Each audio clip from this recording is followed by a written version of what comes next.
Philosophy of religion. First thing to be said about philosophy of religion is that it is kind of an odd subdivision within philosophy or area within philosophy, in that while elements of philosophy of religion go back to ancient times, philosophy of religion as it stands today is a very much a modern uh, type of philosophy. It arises after the Middle Ages and during the decline of the power of the Roman Catholic Church, when more and more scholars could, to some extent, be free of the teachings of the church and teach, and come up with ideas of their own. Um, and in that context, philosophers turn to a critical study of religion. So that is a rational, critical, objective, scientific, pick whatever word you like, study of religion. However, though they were not doing Roman Catholic theology at that point, and they were taking a critical approach to religion. Nevertheless, all of these early modern scholars were Christians of one kind or another, and therefore, in that historical context, it tended to limit the range of topics that they would deal with. They only dealt with, in other words, topics that were relevant to Christian religion. They These early modern scholars and early modern Europeans in general did not know very much about other religions. They were beginning to find out more and more. It was the age of exploration, so there was information coming back, but that was a very gradual process. And even if they had known about other religions, they very much had the attitude that Christianity was the truth and all other religions are therefore to some degree false or less true. And therefore, when these scholars turned their attention to religion, even though it was a critical approach, the topics that they developed, the topics that they wrote about, were ones that are primarily based on Christianity, or maybe Christianity and Judaism, since there's so much commonality there, and to an extent even including Islam. But generally speaking, as we'll see, the topics are very much oriented toward a religion that has a single perfect God, a single God, not multiple gods, and a perfect God, that is one that is omniscient, omnipotent, and omnibenevolent, and infinite and eternal. Those qualities of God apply to the Christian God, but they do also apply to the Jewish God, the Muslim God, and actually, to an extent, they will apply to Brahman in Hinduism. Hinduism has 33 million gods. Yes, 33 million. But it also has a single highest god, Brahman, that has all of these same qualities. Actually, ancient Greek religion was also polytheistic, belief in many gods, polytheistic, but they also had a belief in a single highest God, monotheism. So, and by the way, this is one of the interesting things in the early days of the study of religions or religious studies, that scholars couldn't wrap their minds around how a religion could be both polytheistic and monotheistic. But Hinduism is that, and arguably ancient Greece for much of its history was both. And in those cases where you have that single highest God, there too, these many of the topics that we're going to deal with will apply. But there are two limitations, therefore, to the philosophy of religion. One limitation is that these topics may not apply to other religions, and they're very much rooted in their historical origin, which was, the Enlightenment, the early modern period. Scholars taking a critical approach to religion, more or less for the first time. On the other hand, the second point is that philosophy of religion hasn't updated itself, and therefore, there hasn't been a lot of attention to how these topics apply in other religions that don't have a single highest God, for example. So multiculturalism, post-colonialism, and a variety of other approaches have come into play to try to open up philosophy of religion more. Now there are good reasons, however, to study philosophy of religion and to try to add on to it some attention to these newer ways of thinking. But the reasons for studying these philosophy of religion is its historical importance. Some of the elements of philosophy of religion go back to prior to Plato. Xenophanes, for example, you will remember, is the guy who traveled around the Mediterranean, and everywhere he went he saw representations of Athena that looked like the people in that area. And so his famous quote, paraphrase of his famous quote is, I think if horses had gods, they'd look like horses, and if cows had gods, they'd look like cows. So philosophy of religion goes back to ancient Greece, and elements of a critical approach to religion are found throughout Western history, and therefore it has historical importance. Second, many of these topics are still living topics in philosophy and in theology, and are still being argued about. And for example, the ontological argument, which goes back to maybe the St. Anselm of Canterbury in the 14th century, and probably prior to that, has been taken and revised and revived lately. So philosophy of religion is kind of an odd area, but we're going to break it down into a few major topics. So we'll first off address some of the topics and challenges of philosophy of religion, and then we'll look at some definitions of religion. One area that philosophy of religion can get into is how to define religion at all. What is religion? How do we know when we have a religion on our hands? When we see something that we think might be religious, how do we know it is? In the first slide here says, with reference to Honer and Hunt, and just to remind you, that's your textbook, The Invitation to Philosophy.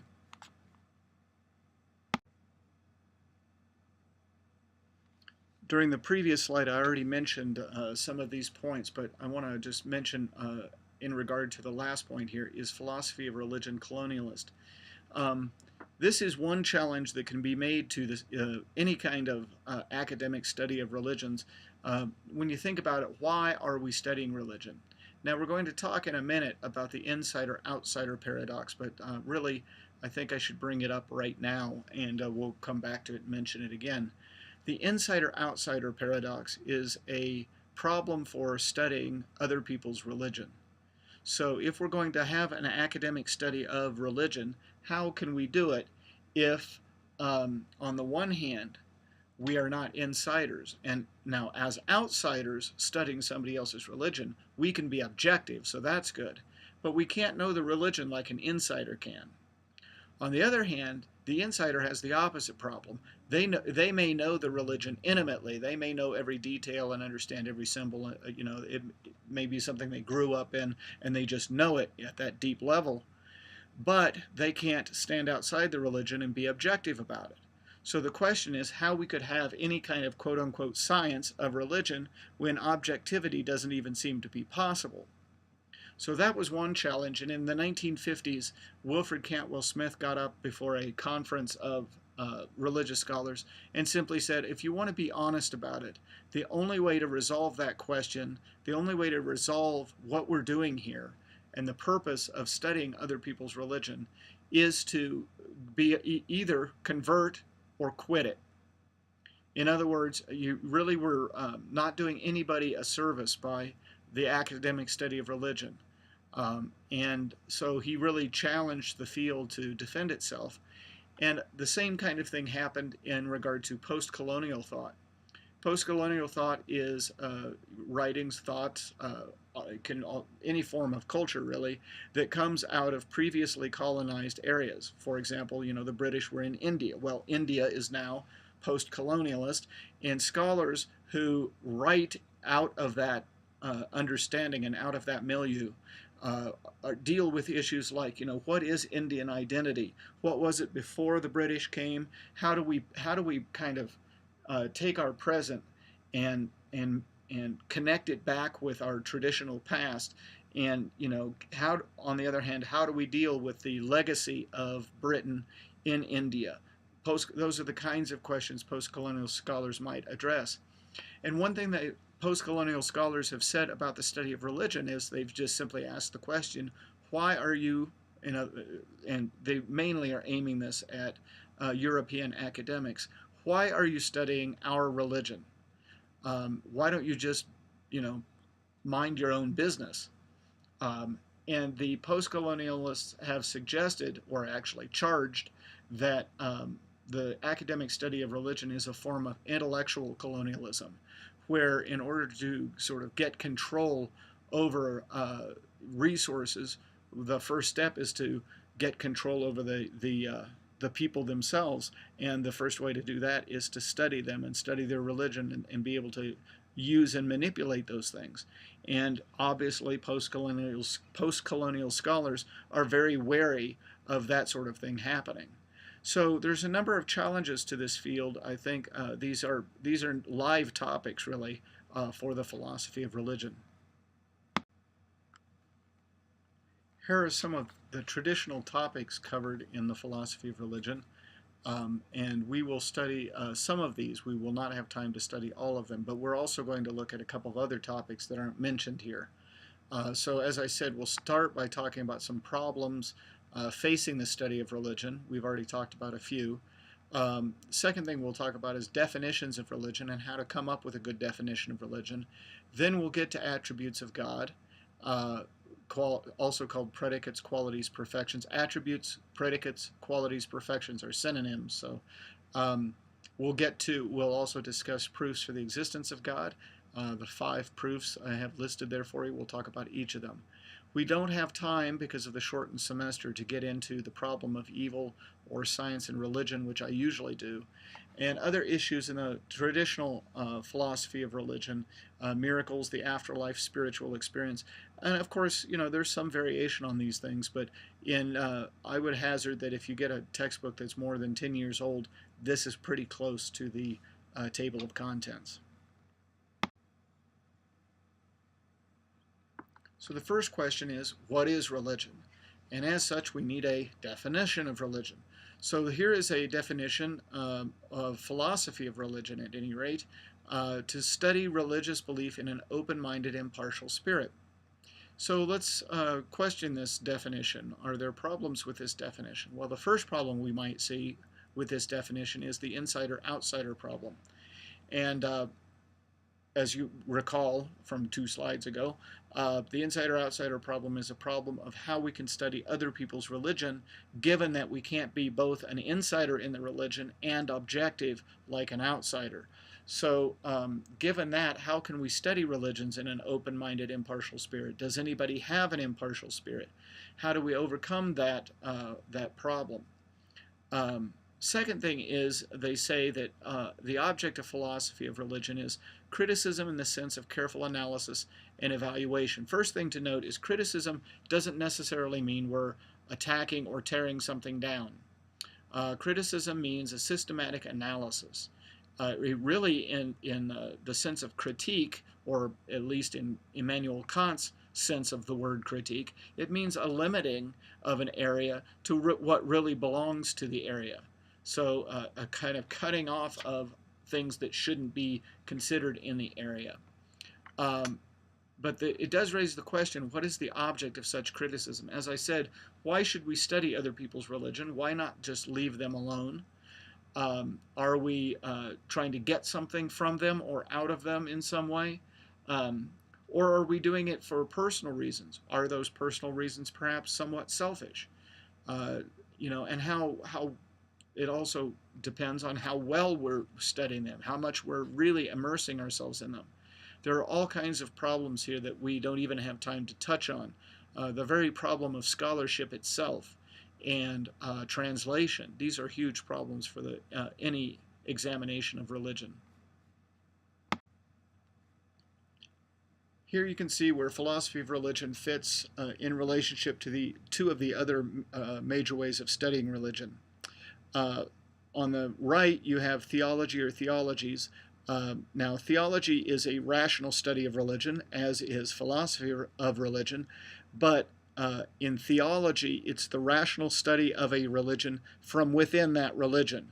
So Jewish theologians do Jewish theology, Catholic theologians, Catholic theology.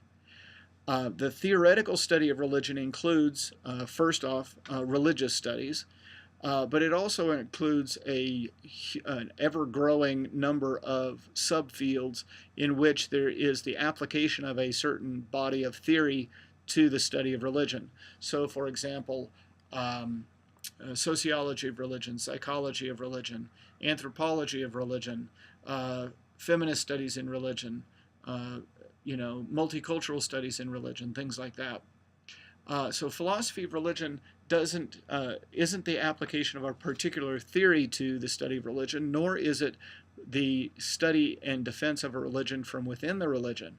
It stands alone as a sort of, at least it wants to be, an independent, objective, critical approach to religion that really doesn't buy into any theoretical standpoint.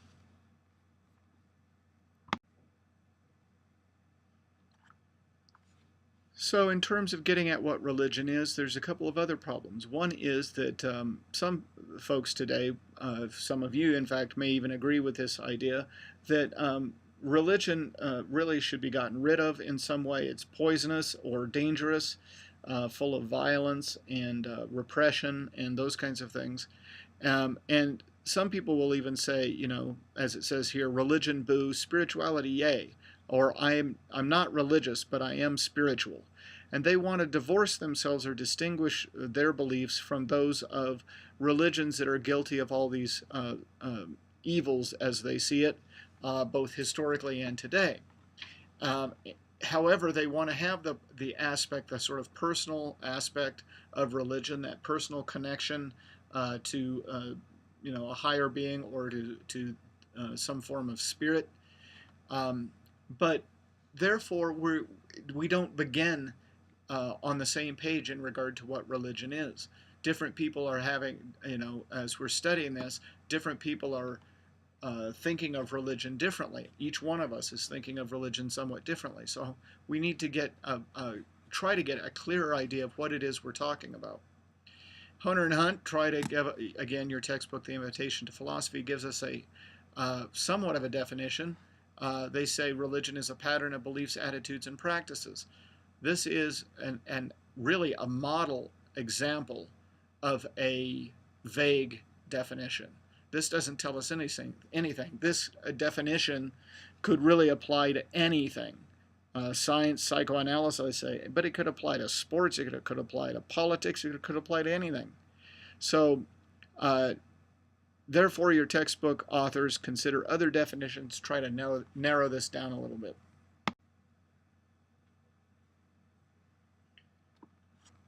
One of the things that makes defining religion difficult is to define something means to put limits on it, to make it definite. And therefore, to make a definition is to include everything within those limits that needs to be included, but also exclude everything outside of those limits that needs to be excluded. That's not religion. We want to only have what is religion within the limits of our definition. And one of the problems with that is simply the diversity and complexity of religions, along with their interaction and overlapping, or what we might call eclecticism, which is mixing and matching of different styles, different religions, etc. So if you want to look and see some of the diversity of religions, there is this big religion chart at religionfacts.com. It's actually not that big a chart, but what I think is interesting about it is, even if you know some religions, there are religions on this chart that you will not have heard of, that even scholars, for the most part, might not know about unless that just happened to be their field or something. I know there's a number of religions on there I've never heard of, but what's amazing about them is that they'll have been around for nearly 100 years and they'll have 10 million followers. So, how many religions like that are there? This also raises the question of what is the difference between a cult and a religion. According to the way that religion gets reported in the news, a cult is a weirdo death cult, a la Charles Manson or Jim Jones, and ritual suicide type pacts and things like that. That's what a cult is. To scholars, a cult is a group devotion, and that's it. So there's no positive or negative connotation to it at all. But you have to remember when you see that word to suspect and to question yourself whether it is meant in the popular way as weirdo death cult or if it's meant in the scholarly way.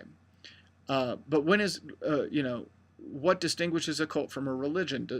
If a religion is supposed to be just, bigger and more longer lasting, what about a religion like the Sun Myung Moon's group, the Moon, so-called Moonies, the Liberation Church, that every time they get in the news, it's as because they're weird.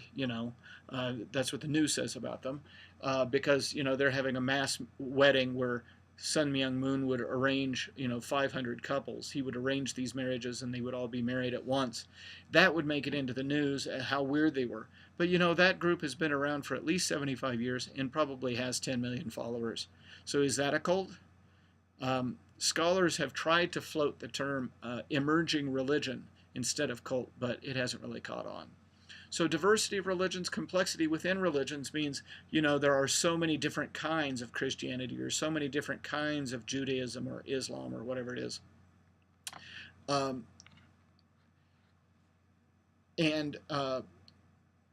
There is such diversity in their beliefs and practices, even within the same religion. And therefore, I have opted to, instead of really trying to get into the overall cultural similarities and differences and historical trajectories of each of these things, what I have focused on is a pretty narrow group of religious practices, specifically meditation type of practices, and I've done that comparatively. That's one example of the kind of thing we could do, but that doesn't mean that the complexity goes away. We just are just taking it's a way of studying something by taking just a little chunk of it and studying that very thoroughly, but not forgetting that the chunk is a little chunk of a bigger thing. Interaction and overlapping of religions, again, syncretism. It's arguable that there are hardly any traditions, whether religious or musical or artistic or whatever, today that are, sort of ethnically pure or whatever. In other words, probably all traditions have been influenced by other traditions at this point, and it's really been more so that way. There are no sort of pure traditions. So, just distinguishing the various strands and the various movements within these religions creates real problems for the scholar. So we'll talk a little bit about how to define religion. First thing to note is how difficult it is to tell, if you're an outsider to a religion, how difficult it is to tell what's going on and, even where the religion is located. So for example, on the bottom right here, we have some women, obviously, of African extraction, but of course that could mean anything. This could be in the Caribbean, it could be in the United States, could be anywhere in Africa, could be anywhere in the world, really. They are dressed in traditional dress. They have their head covered. They are bowing their heads and they have their hands folded as if in prayer. So that tells us a lot, but on the other hand, it could still be at least half a dozen different religions. And you can't really tell from what you're looking at what it is, which is in fact a voodoo cult. Vundan is the proper name of the Afro-Caribbean religion, which is led by the reverend priestesses, and that's who these are. In the upper left, you have a young boy getting a garland of flowers around his neck, probably for a festival. You have a man there putting the garland of flowers around his neck with piercings all up and down his arm and all across his back. And really, however, the only thing that's a kind of a dead giveaway of where this is from is what he's got stuck through his ear. Kind of looks like an olive fork. That's the trident of Shiva, and that tells you that he's a Hindu. So this would be in India.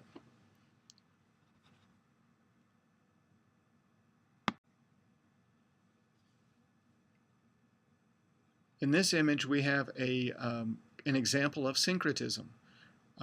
We have people sitting and doing what looks like a Buddhist sitting meditation.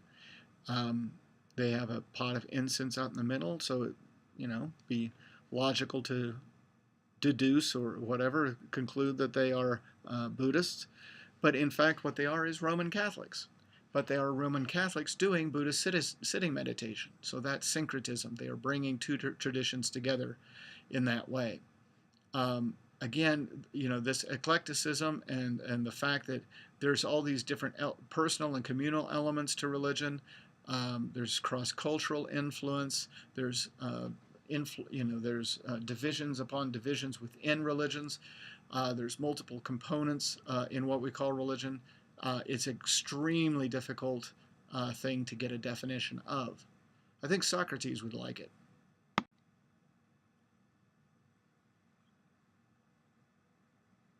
So the idea today in any kind of study of religion is to assume sort of the equality of all religions. It doesn't mean that we're committed to that all religions are exactly the same, but when we're studying religions, we're neutral as to what the religious positions are teaching or holding. So we just phenomenologically we just assume the equality, just like science assumes the equality of all matter. I mean, it's just stuff. Matter is matter. There's not more real matter and less real matter like there was in ancient times. In the same way, we're not going to assume anything about the truth or falsity of the religions that we're studying. We're just going to describe them as they happen. So that is the call that the dominant paradigm, the dominant model for doing religious studies today. So to get a definition, we're going to have to avoid narrowness, vagueness, reductiveness, and prejudice. We're going to have to include all the distinctiveness and generality of religions. We're not going to define a religion by its sources or what caused it or its origins. And we're going to have to take into account both functionalist and substantive concerns. So let me explain those last two terms. A substantive definition of religion, a substantive definition. Now, we're not talking about different kinds of religion. We're talking about different kinds of definition. A substantive definition is a normal, standard type of definition of religion. It takes the form X is Y. In other words, you could say religion is belief in God. And we'll see what the problem with that is in just one moment. The functionalist definition, on the other hand, doesn't try to define religion as much as it just describes what people are doing when people are being religious. Don't mix up functionalist definition of religion with the theory of functionalism in anthropology or other areas. All we're talking about here is a definition of religion that describes what people are doing when they're being religious. By the way, the image here is interesting because it is a Roman Catholic stained glass window. And what's interesting about that is that the Roman Catholic teaching on art is that it should be educational, and visual art especially were supposed to be books for the illiterate. So if you were one of the illiterate masses that went to church, you would hear the Bible and you would see the Bible in art. And that's how, even though you couldn't read the scriptures for yourself, you could at least get your religious education in that way. But what's interesting about that is, if that is the purpose, then this image fails miserably. First, it's kind of hard to see what any of it is, but if you look closely, on the left you have an old man. Next to him, going right, you have a winged person. Then you have a woman, and then on the right you have another woman. And what's weird about that is this is a depiction of the scriptural story of the Annunciation, in which Gabriel comes to Mary and says, you're going to give birth to Jesus. So the old man on the left and the woman on the right do not belong in this picture at all. So if this is supposed to educate the illiterate, I guess they're being given wrong information in this particular image. Before getting to the two types of definition, or the various elements of good or better and worse definitions, the images here are supposed to point to another problem, which is that if you begin studying religions, it's very easy to see similarities between different religions. But we have to resist the temptation to make too simple comparisons between different religions. Here we have two images. On the right, you have Hanuman, the monkey god who is devoted to Krishna in Hinduism. And so this is an image of selfless devotion. On the left, you have the Sacred Heart of Jesus, which is a late medieval Roman Catholic tradition. Again, another image of selfless devotion. So in that sense, they are the same. But what we have to remember is that similarity, as important as it might be, if we analyzed it further, hides the fact that there are massive differences in the cosmology, that is the theory of everything of each of these religions, the anthropology, that is the meaning of, or the nature of human nature, the nature of human being in these two religions, and the practices that go along with these images are different in both traditions as well. So while comparative religion is a powerful method in religion, it has to go right along with some form of criticism. So back to the definitions. The substantive definition, as I said before, it has the form A is B. For example, religion is belief in God. Now the first problem with that definition is that it is reductive, meaning that it tries to reduce religion in order to make the definition work. If you say that religion is belief in God, you're leaving out all of those religions that either don't have a God or have more than one God. So you have to beware with substantive definitions because they can be reductive. They can also commit the is implies ought fallacy. That is, that if you said religion is belief in God, you will be implying that religion ought to be a belief in God, and therefore if you either don't believe in God or have more than one God, then you're not religious.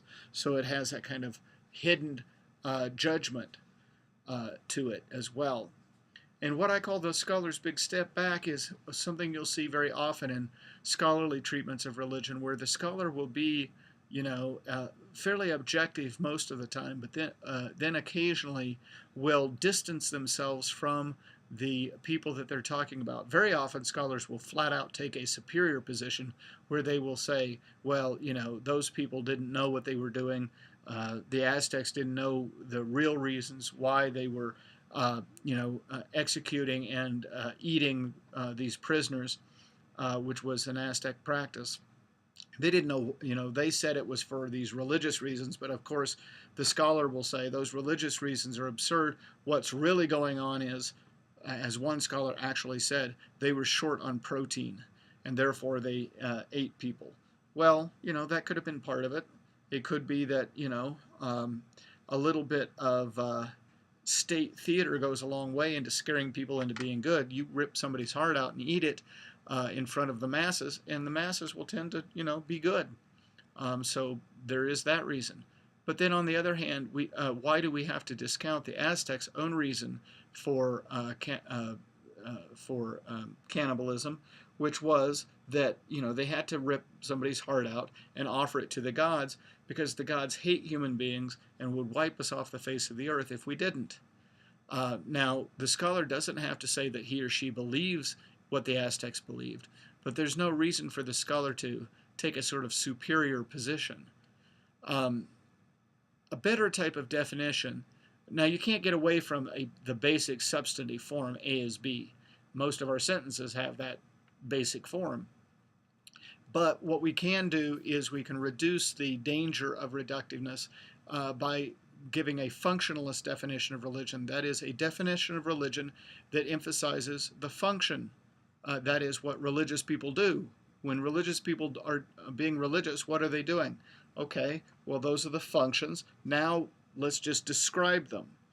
A best type of definition of religion, scholars today think, is that it is descriptive. It just describes the functions of the religion, and it's polythetic. That is, it has many themes, addresses many different areas of religion. So we'll see some examples of both of these kinds of definitions in the upcoming slides. Again, a polythetic definition is one that covers many themes or cluster of characteristics, so it will have to address all of the things listed here as well as a whole bunch more. So what we would do is we would begin by describing the religion, and then on the basis of that we would begin to to arrange those descriptions into certain areas such as ritual, ethics, mythology, etc. Once we have those classes, then we start to make our definition. So our definition isn't just a list of all the things that religious people do. It is a list of the classes of things that religious people do. And so the first step is to look at the abundance of religious phenomena. Just look at it and describe it. And then the second thing is to figure out what are the major classes of phenomena that we need to look at. So here is an example of a narrow definition and an example of a vague definition. Now, St. Paul in his writings was not trying to define religion, but if we take his statement out of context, if this was presented as a definition of religion, it would imply that basically if you don't believe in Jesus, then you're not religious. So that would be a narrow definition of religion, or a reductive definition of religion that would leave out too much stuff to be a really good definition of religion. Friedrich Schleiermacher's definition of religion, the famous definition, the essence of religion consists in a feeling of absolute dependence, is vague. What does he mean by feeling here? Does he mean just like a fleeting emotion, or does he mean something more substantial? Presumably he does. And just in a feeling of absolute dependence on what? Anything? So, it's not very clear. The image here, by the way, is Ganesh, the elephant god of India, and a great example of how if you are an outsider to the religion, something like this just looks weird. Whereas if you were an insider in the religion, you would look at it and you would know why the elephant is in a half lotus position, why the elephant has 4 arms, why the elephant is holding a lotus flower and a flute, why there's a black rat down there by his foot on the ground. All of these things have meanings. They're all symbols, and they're all interrelated symbols. And as long as you're not a member of the religion, the connections between those symbols remain a mystery. You can study them intellectually, but to really know what they mean, like an insider in the religion would, seems to be impossible. Now we'll look at probably the 2 most famous definitions of religion, of modern times at any rate, both of which are reductive and both of which are very judgmental in a way. Freud's definition, Freud, the father of psychoanalysis, his definition says that essentially religion is OCD, obsessive compulsive disorder, which is a real medical condition in which people have sort of obsessive behaviors that they have to do over and over and over again, like washing their hands. And if they don't do those behaviors in the right sequence and that kind of thing, then they'll feel very uptight and have real problems with anxiety and that kind of thing until they can figure out a way to alleviate that anxiety. Why does Freud think religion is obsessive-compulsive disorder? Because look at what religious people do, Freud says. They do the same rituals and the same prayers over and over and over again. And if they don't do them, they feel very guilty. So it looks just like OCD. Now, Freud was smart enough to know that just because 2 things look alike doesn't make them the same thing. But he, rhetorically, he was taking a stab at religion, which he pretty much loathed. He thought that religion was an illness, and really the solution for religion is psychoanalysis. And psychoanalysis would also reveal that religion is also based on the Oedipal complex, the Oedipus complex, and that is where according to Freud's psychoanalytic theory, the young boy is in competition with his father for the love of the mother. And so the father is a distant, judgmental, scary, violent type. And this is ultimately the psychological origin of the idea of God. By the way, both Sigmund Freud and Karl Marx, who we will study next, were proponents of an idea called projection theory in religion. Now, the first thing is, this is, I mean, there is a similarity with what we would call psychological projection, where a person with a particular psychological disorder projects that disorder on other people. So they don't see it in themselves, but they see it in other people. That's not what we're talking about here. Although the basic idea of projection is, kind of the same. Projection theory in religion is a theory that goes back to the well, it may even go back further than this, but the famous version that Freud and Marx were influenced by came from a writer named Ludwig Feuerbach. And Feuerbach said that God doesn't create humans, but humans create God. Humans have ideals like knowledge, but we don't have omniscience. And therefore we imagine a being that has perfect knowledge. We have goodness, but we don't have perfect goodness, and so we imagine a being that has perfect goodness. We have power, but we don't have absolute power. And so we imagine that there is a being that has absolute power. And then we forget that we invented this being and we begin to worship it. So Freud's theory is an adaptation of the projection theory of Feuerbach by way of the Oedipus complex. And so Freud is probably about as negative toward religion as it's possible to be. But still, sometimes a cigar is just a cigar. Marx is probably more notorious as an atheist, but actually, I think if you consider it, he is slightly nicer to religion than Freud was. Marx likens religion to opium. Now, the thing about that, obviously, he's not suggesting that they're both just great and grand and you should go run out and try them. But what he is saying is that like a drug, if you're in pain, you're suffering, and you take the drug like opium, then it will alleviate the pain. This is not an advertisement for opium, by the way. But it will take away the suffering. The problem with a drug is that it will wear off and the conditions that led to the suffering have not been changed. The conditions that led to the suffering have not been changed. And that's the real danger of escaping by way of drugs, is that the conditions that led to the problem in the first place will still be there when you come down off the drugs. So Marx is suggesting that that's the way it is with religion too, that religion is a real response. It is the sigh of the oppressed creature, the heart of a heartless world, just beautiful language. So he sees what people see in religion, but then he says, if you want a permanent solution to suffering, religion won't give it to you. If you want a permanent solution to suffering, Marx says, you have to change the social conditions that led to the injustices and the suffering in the first place. So he's slightly nicer to religion than Freud, and he, I think, looks amazing in this photo. It's quite a wild photo. Clifford Geertz is an American anthropologist, and his definition is a functionalist, descriptive, polythetic definition until he gets to his fourth and fifth points, when he does a great example of what I call the scholar's big step back.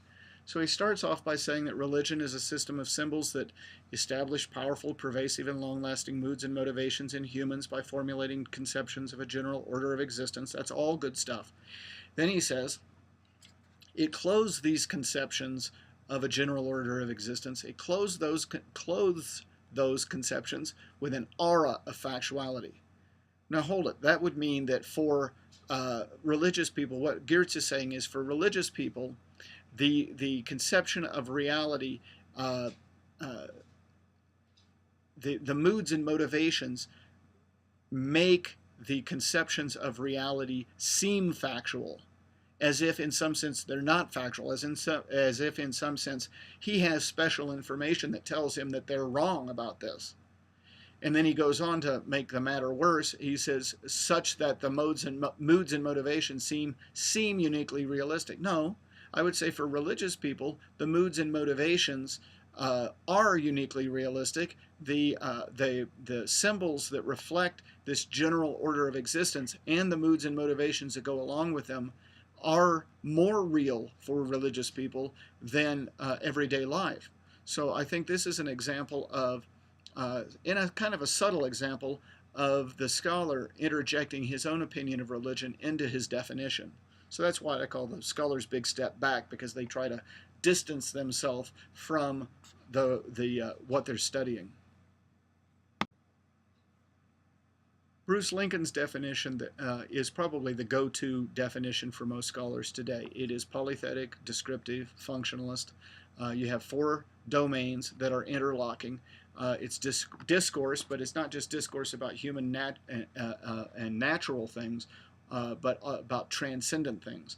A quick word definition of the word transcendent and its opposite, immanent. Transcendent means outside of normal experience. Immanent with an A, I-M-M-A-N-E-N-T, means in normal experience.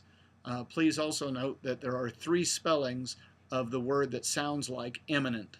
So it can have an A in the middle, it can have an I in the middle, or it can have an I in the middle and an E at the beginning and only 1 M. But there's 3 different ways to spell that word. So this is I-M-M-A-N-E-N-T as opposed to transcendent, which is outside of normal experience.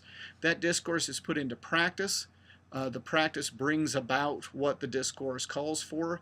It brings about the type of people that the discourse calls for. The people that do that practice is the community who have their identity in that discourse and practice. And while some of us might not like the idea that we have to have an institution, religions have to have an institution, because otherwise who's going to pay the bills? Who's going to keep the lights on? You have to have a decision-making apparatus of some kind. It doesn't have to be a rigid top-down hierarchy. The Quakers, for example, are very egalitarian. But you have to have some organization to the religion, or the religion just doesn't last. So Lincoln's definition is by far the sort of most popular definition that we have right now, and I think it does the job pretty well. The one thing I would say is his category of discourse. I think he could break that down further, because as I've said before, to me, what defines a religion is an interrelationship between a cosmology, that is a picture of the universe as a whole and where it came from, an anthropology, that is an understanding of human nature, the structure of human nature, and an ethic, set of practices. And what religions do is the practices make the human being into the kind of human being, and maybe nature also, into the kind of being that the cosmology calls for. So I think Lincoln's definition could definitely be made to sort of coincide with my definition as well. But my definition, by the way, is also based on a very good short book on religion. It'd be a very good first book to read on religion, and it's called Religious Worlds, and it's by a writer named William Paden, P-A-D-E-N. I highly recommend that to you. Part 2 coming up in a minute.